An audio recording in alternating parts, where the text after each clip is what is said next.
हिंदू मणिपुरी समुदाय का पारंपरिक त्योहार रास मेला कुमारघाट अनुमंडल के मशोली में शुरू हो गया है। मणिपुरियों के वैष्णव कुलतिलक नरोत्तम टैगोर के 71वें निरोधन महोत्सव के अवसर पर इस साल का 3 दिवसीय रास उत्सव स्थानीय नीलेश्वर मुखर्जी मंदिर में शुरू हो गया है। बैठक में मंत्री भगवान चंद्र दास, विधायक सुधांशु दास, जिलाध्यक्ष अमलेंदु दास, महोत्सव समिति के संयोजक प्रदीप सिन्हा समेत अन्य लोग भी मौजूद थे। इस अवसर पर बोलते हुए मंत्री भगवान चंद्र दास ने कहा कि वर्तमान सरकार और मंत्री और विधायक हिंदू धर्म के खिलाफ रची जा रही साजिश को रोकने के लिए काम कर रहे हैं। मंत्री ने यह भी कहा कि खोई हुई संस्कृति को वापस लाने के प्रयास किए जा रहे हैं। दूसरी ओर विधायक सुधांशु दास ने अधिकारियों को मणिपुरी समुदाय में त्योहार का विस्तार करने की सलाह देकर महोत्सव की सफलता की कामना की। 3 दिवसीय महोत्सव में राज्य के विभिन्न हिस्सों से मणिपुरी समुदाय के लोग शामिल हुए हैं।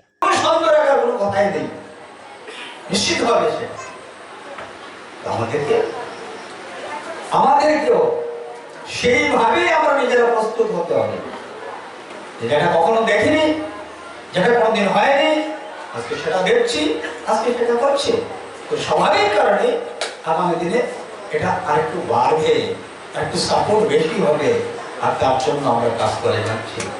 তার জন্য আমরা মন্ত্রী হয়েছি, তার জন্য আমরা বিধায়ক হয়েছি, এই কাজ করার জন্য। যে আমাদের হারিয়ে যাওয়া, আমরা যে যা কিছু হারিয়েছি সেটাকে আবার ফিরিয়ে আনার চেষ্টা আমরা করছি। আর যে ষড়যন্ত্র হচ্ছে আমাদের উপরে, আমাদের সংস্কৃতির উপরে, সেই অশুভ শক্তিকে প্রতিরোধ করার জন্য কিন্তু আমরা রয়েছি। আজকে সারা দেশ জুড়ে সেটা হচ্ছে। আজকে আমাদের হিন্দু সনাতনের ভাবধারা আজকে বেশি বেশি প্রচার হচ্ছে। হিন্দুত্ব মনোভাব আজকে সবার মধ্যে সেটা জেগে উঠছে। দেখবেন আগামী দিনে এই হিন্দুত্ব আবার সেই দিন ফিরে আসছে, যেটা প্রাচীনকালে বা প্রথম যেটা হিন্দু সনাতন ছিল। আগামী দিনে সেই দিন আবার আমরা দেখতে পারবো। আমাদের এই যে মুখার্জি মণ্ডপের অনুষ্ঠান প্রতি বছরই এই সময় হয়, এবং এটা শুধুমাত্র যে বিশ্বপ্রিয় মণিপুরীদের মধ্যে সীমাবদ্ধ এটা নিশ্চয়ই না। এটা আজকের দিনে আপামর সমস্ত এই এলাকার মানুষের জন্য একটা বড় উৎসব হিসাবে রূপান্তরিত হয়েছে। এবং আমি আশা রাখবো এবং আমি আবেদনও রাখবো কমিটির কাছে, এটাকে নিশ্চয়ই আপনারা ধরে রাখবেন এবং শুধুমাত্র আপনাদের মধ্যে সীমাবদ্ধ না রেখে এটাকে আরো বেশি বিস্তৃত করুন এবং সমৃদ্ধ করুন, যাতে করে আপনাদের কালচার, আপনাদের সংস্কৃতি এই রাজ্যের মানুষ এখানকার মাধ্যমে জানতে পারে এবং বুঝতে পারে। আমরা সবাই জানি হয়তো একজন ব্যক্তি মারা যায়, কিন্তু তার কিছু স্মৃতি আমরা সারা জীবন মনে রাখি।